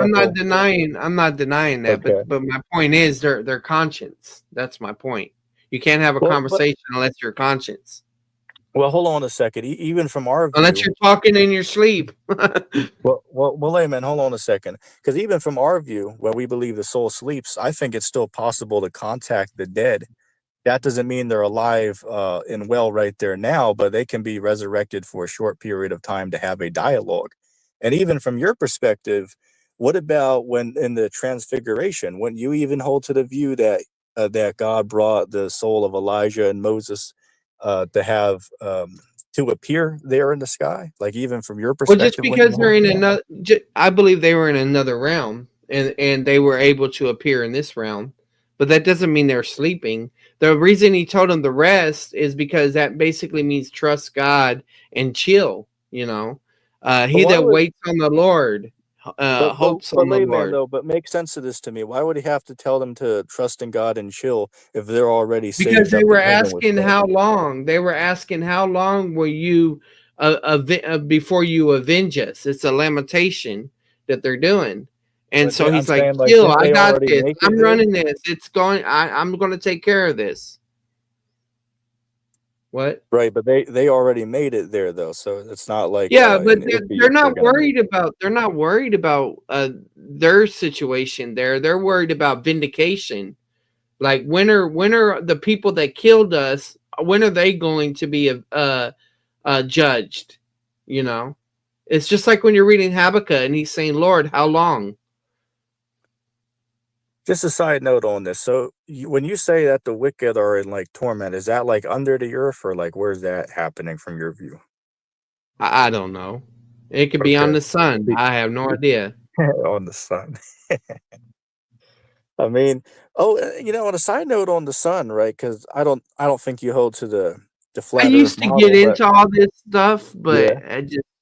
I try to focus in where people need most help with, so I just dig into the things that need. But I mean, I don't mind having the conversations, but it's not like I'm having to formally debate these things, so it's not like I'm really sharp on all these issues. But I Yeah, don't mind. I hear you, but I hear what you're saying. But again, the way you get sharp on it is by having dialogues about the No, no, topic. that's Like that's fine. how That's I fine. grew. Yeah, I always tell people the more you cook me, it improves my flavor. So Oh, hey, I like that one, man. I hear you. Hey, look, as I would say, hey, look, I got hit by a few shells, but now I'm walking with ligma. Inside joke. But yeah, I hear you, man. But with the sun, though, right? Because you said it could be in the sun. But would you agree that according to the Bible, it says that the sun is in motion, but not the earth? I believe that that's phenomenological language. You're gonna cook me on flat Earth, man. I don't have enough faith in Fair enough. science Fair either enough. way. Either way, I don't trust the science on either side. I don't trust the government. I don't trust the Hey, media well, and I'll the give you credit information. on that. I'll give you credit because most guys like this cat, Jack Smack 77. Like I even put a comment up earlier. They said, "Oh, this." Even his own audience turned against him there. They like I even saw what he was talking about. I looked at the comments on the video, and like 90% of them were people like dogging on this dude. So on one hand, they'll repeat everything he says, but then when he goes against that flat Earth stuff, then they did a 360 on him, and started to, eat that guy alive, right? Like a damn pack of piranhas. It was brutal in that chat, man. Well, Jack Smack's a shock jock. And when you're a shock jock, certain people are going to follow you. And these people have certain tendencies, you know. So, but then the thing is, that's what the Bible says. And this is just a general principle. I'm not saying he's a false teacher, but the Bible says they have itching ears and they heap up teachers for themselves. So the reason we follow who we follow is because we have a desire to be underneath them. A lot of times we're like, man, this person is taking advantage and exploiting them. Yeah, they'll be held accountable for that. But those people chose that, you know, just like a drug addict chooses to go get that dope. Yeah, it's true. The drug dealer is trying to get you hooked and the first hit is free, but that ain't the point. The point is that both the drug dealer and the addict are both held accountable. You know. Right, I hear. But wait, but with that stance though, wouldn't you agree that God holds that stance too? That if you still continue to sin, like I'll quote a verse for you. If you read Hebrews 10:26, it says, "If you continue to willfully sin after you believe, there remains no more sacrifice for your sins." Yeah, So like that when you, yep, go ahead. go ahead. Yeah, the backdrop for that is Numbers 15, where it talks about sins that are capital punishment crimes, and Yeah. no sacrifice was offered for them, and there's others that were that. And so this is a warning about 70 AD. And it also has secondary application for us, but it's not talking about loss of salvation. It's just divine discipline. You're underneath the penalty, divine discipline, and God can kill you. God can take you out. Uh, but yeah, I mean, there is warnings. I don't deny that there's warnings. I just believe that the promise is that Speaking we're of eternally warning, secure. but speaking of warnings, though, this is an interesting point. Like, there's multiple examples we could give where, like, say, for instance, in was that Matthew 15 with that woman, the Canaanite woman. I mean, excuse me, I got the wrong one. If you read John 8 with that woman that was in Uh-huh. adultery, Christ told her to go and don't sin anymore. I'll give another one. If you read, was that I want to say John chapter 5 verse 14. Uh-huh. After that man that was trying to get bathed in that water, right? Christ healed him, but then he told him to go and don't sin, lest a worse thing come upon you. So Yeah. wouldn't you at least agree with me that Christ is clearly teaching these people to turn from unrighteousness? Yes, he is. But I Okay. believe those people were already saved, most likely. So it's not about salvation. It's just about discipleship. You need to But how are represent. they already saved? They believe the gospel. But what was the gospel? Like were there parts in there that are Well, not written down at for that us? Or? time, it would be that. At that time, it would be that uh, Yahweh is the one that's made the covenant with Israel and that provides for you life and all this, and he's sending the Messiah. But see, the thing is, at that time, you could believe in Yahweh, but not know and believe in the promise of the Messiah, but not know who the Messiah is. And I think that's what the Gospels are mainly about. When people reject Jesus as Messiah, they're rejecting his claim of his offer of his kingdom. It's not about salvation from what and the way that most Christians think. It's about the offer of the kingdom. But with that offer of the kingdom, isn't there something you have to do for it? Like you Yes, just gotta say like Israel, one word Israel, once and believe. Israel has to repent to receive the kingdom. That's But what I was saying. And what do the Gentiles gotta do then? Is it something well, different? during the tribulation, there will be a great multitude that comes out of the tribulation, and there will be what's called the judgment of the sheep and the goats, and that's at the second coming of Christ, and that determines who gets to go into the millennial kingdom. So you will have sheep.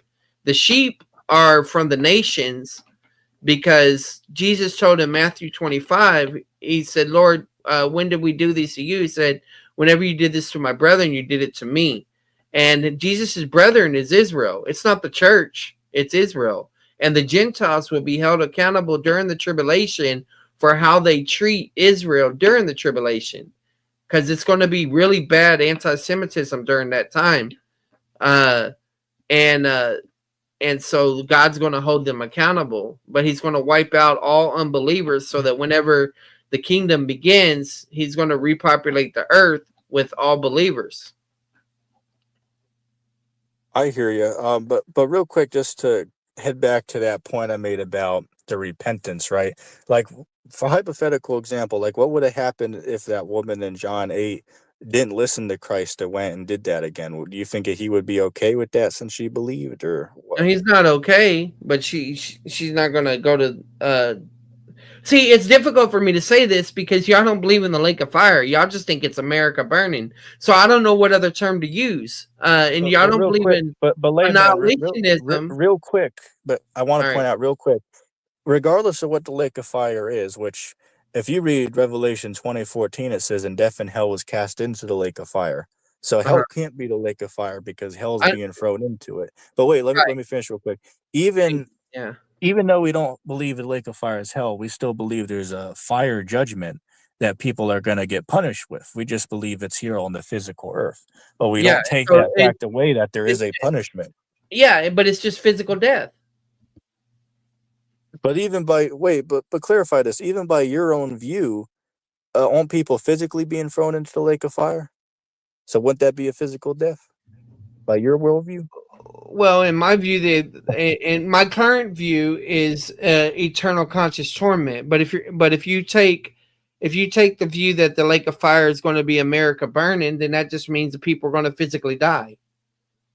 Yeah, but I'm saying even by your belief, though, these people are going to get resurrected and cast into that fire. So isn't that, aren't they still physically there by your view?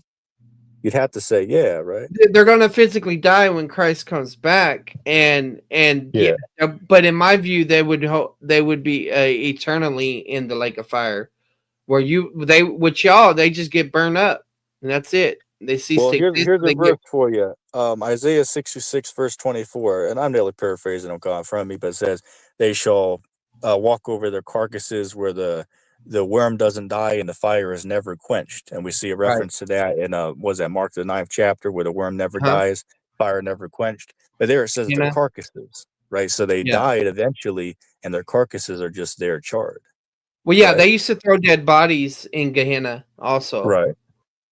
Wait, So so yeah. hold on a second. So you're telling me that Isaiah 66 is talking about Gehenna? Uh, well, I think maybe I'm not sure. I mean, Are you, it just real quick, depends because could you, for the audience sake, not to cut you off, but for the audience and sake of conversation, can you pull up Isaiah chapter 66, verse 15 on down? Isaiah 66:15. Yeah, just to give you some context of what's going on in the chapter. For behold, the Lord will come in fire. Okay, that sounds like the second coming. And his Right. chariots like the whirlwind, to render his anger with fury and his rebuke with flames of fire. For the Lord will execute judgment by fire and by sword on the flesh, and those slain by the Lord will be many. Those who sanctify and pure themselves to go to the gardens, following the one in the center, who eat swine flesh, detestable thing, and mice, will come to an end and altogether, declares the Lord. Yeah, you can They know stop that, there. yeah. But that I'm just giving you some context of the chapter so you can see starting a little bit above verse 24. We see here in 15 on down, this is talking about the second coming. So Right. verse But 24 would be happening after that time, not in ancient Israel. no, I'm not denying that, but my point is it's going to be the same location. Because when Same Christ comes location. back, yeah, in my view, Christ is coming back. He's going to go to Petra first or Basra. Then he's going to go to the Mount of Olives, which is in Well, Jerusalem. where's And it gonna Gehenna's in the same area. just real quick for you? The Bible says in Revelation 1:7, he comes with clouds and every eye will see him, even they who pierced him. How's every eye going to see Christ if he's only in one location and doesn't travel around the world? Well, he could be a gigantic Christ, or that could be a reference to video cameras and YouTube and things like that. Or one argument is, well, you're I don't know if you believe in the world or Earth rotates or whatever, but one No. argument is that if he comes slowly, less like everybody could see a comet at once, you know. But so I don't know. I don't know how to explain that to a flat earther. We'll probably go with the camera argument. Well, I mean, to be fair though, that verse would make more sense on a flat Earth because say for instance, I've seen guys try to say that Christ could come like in the center and every eye could see him that way, and then they say it wouldn't really make sense on a spinning globe. But that argument to the side, right? I'll even give you a bonus example. Like if you read Revelation 19, it talks about the armies of the world and the kings of the earth being gathered Mhm. together to fight against Christ. So, like, where is that going to happen at? Like, That's a good question. There's different debates about that particular issue because there's different battles. There's four views about when it occurs. If this is the same thing as the Gog Magog thing that's in Ezekiel 38, my current view is that the Gog Magog thing is actually going to happen in the first part of the tribulation because and that's by during. the way, in case you didn't hear me, I didn't say when it happened. Just said like where would it happen, just to clarify. Oh, I believe this is all going to be in Israel, All going to be in Israel. Middle East. Okay.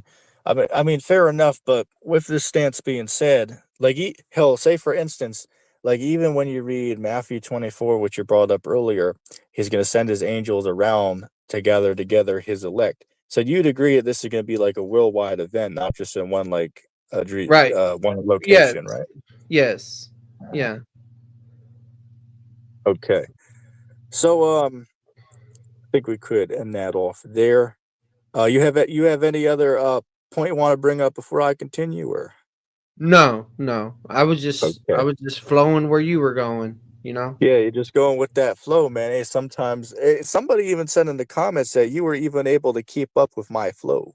So got to give Oh. you credit on that.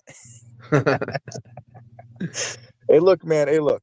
ETT can go absolutely super sane, challenger deep, max level. That's the type of levels I can go on. But I just like to keep it chill. Right? Hey, look, I just took a damn chill pill, for tonight. That's what I'm on here doing, right? Just keeping it chill and relaxed on here. So one other thing we could talk about, which again I don't want to keep all your time because I know you're busy. But one other thing, like what about like unclean animals? From your view, do you believe that like those dietary laws is not something we have to live by in today's standards? No. I believe that all that was given to Israel and the theocracy's been set aside. The church is not Israel, so we can't be jacking Israel's stimulus check. So we can't be messing with their stuff. But real quick, you believe that God's laws are to all the world, right? Not just Israel. Well, they will be in the kingdom. The new covenant, whether you think it's a reinstated Mosaic covenant or something similar, it's going to rule the whole world. But it's not right now. Just a side note for you. We're under the time of the Gentiles right now. Just a side note.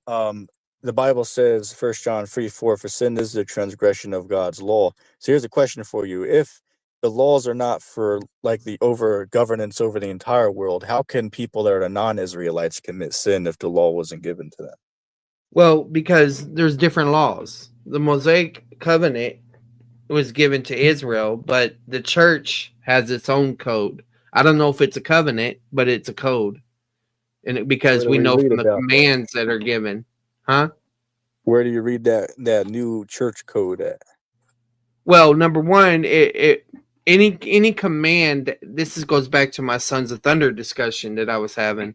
Right. Is any command that is mentioned after the cross, that's an additional command. It's an additional code, and so I would say in my view, that the church comes into existence in Acts 2.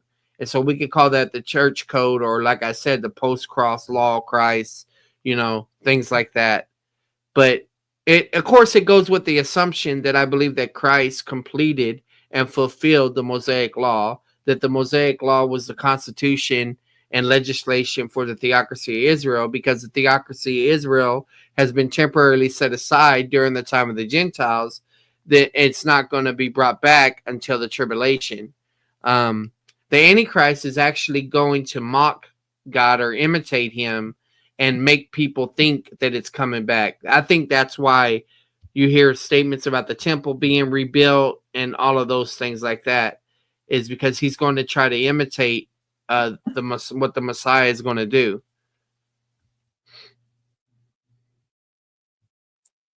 All right, I understand. I understand what you're saying, but with the unclean thing, so you'd say that there's not unclean animals today?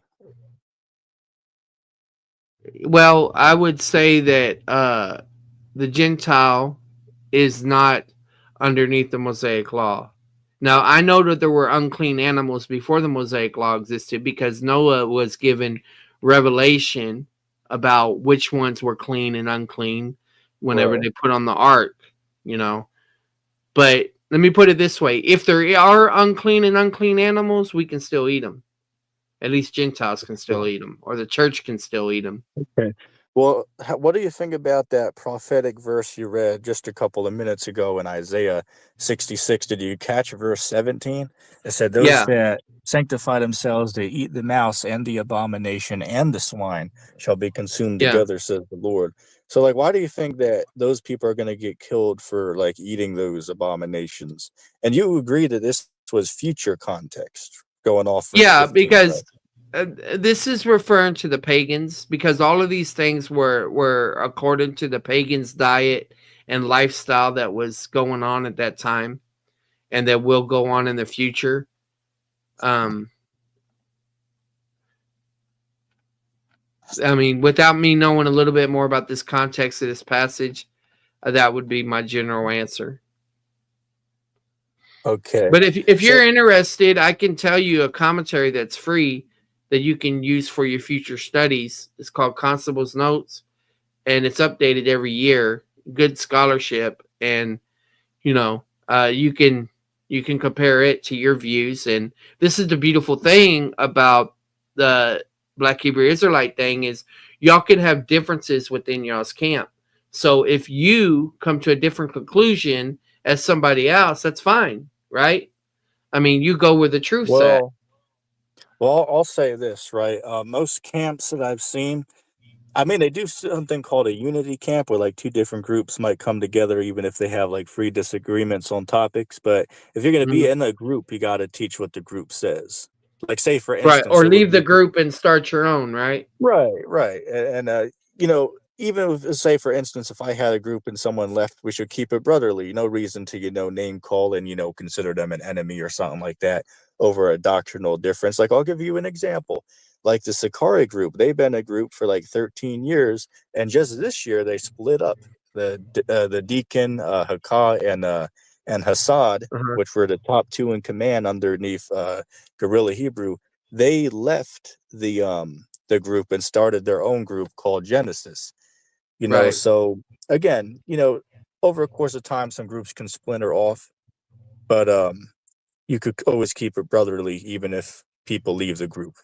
But yeah, we went in, like, say for instance, like if somebody wanted to get with me, but then they're going around teaching that Vatican City's mystery Babylon, or that the MOTB is Sunday worship. I'd boot them out. They're not allowed to come around here and Yeah. teach that. Right. Yeah. Just as one Yeah. example. Right. But I mean, the good thing is that even though, yeah, of course, you would start another camp if you changed your view on something. The point is, you can change your view. Y'all are not like Right. Catholics that are locked in, and got to listen to what the Pope says. Right, right. Um, I understand. yeah, I put in the private chat the commentary, just a little snippet from there. I'll give you a link for that resource, but that's what it says about that particular verse. All right, cool, cool. Um, so let's see. Layman, you got anything else? Or are you good? No, I'm good. I'm good. All right, cool, cool. And again, if you have to go, just let me know, and then we can end it out. But if you want, we can continue on for maybe 20 more minutes or something like that, if you want. Yeah, I'm good. Go ahead. Okay. Man, let's see. What else do we got? Oh, I'll give you a good one, right? Like, what's your thoughts about if our actions don't really matter for salvation? Like, say, for instance, you can just believe, and then you could eat whatever you want, drink whatever you want, lay with any woman you want. If you can do all those things, what do you think about on the very last page of the Bible? It says that Christ is going to come back and judge everyone according to their works. Like if you read, I believe it's Revelation 22, verse 12. Christ said, I'm coming back and going to reward every man according to his work.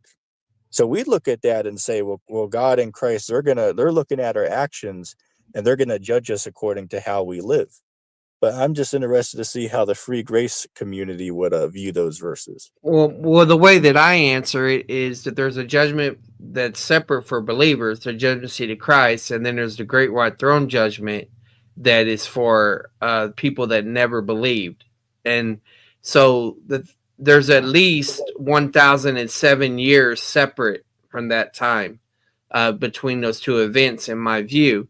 Now, the thing is that the judgment seat of Christ is to determine rewards in your rank, whereas the great white throne judgment is to determine one's destination.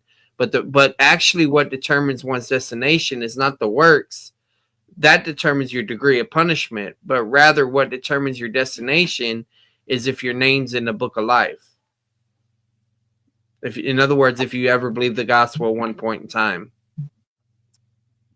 Oh, and real quick, this brings up another interesting point, because it says, if you read Revelation 22, verse 18 and 19, it says, anybody who adds to the things in this book, God's going to add to them the plagues. And anybody who takes away from the book, God's going to take their name out of the book of life. So with that being said, would you agree that somebody can get their name taken out of the book of life? And if you do agree, doesn't that prove that somebody can lose their salvation?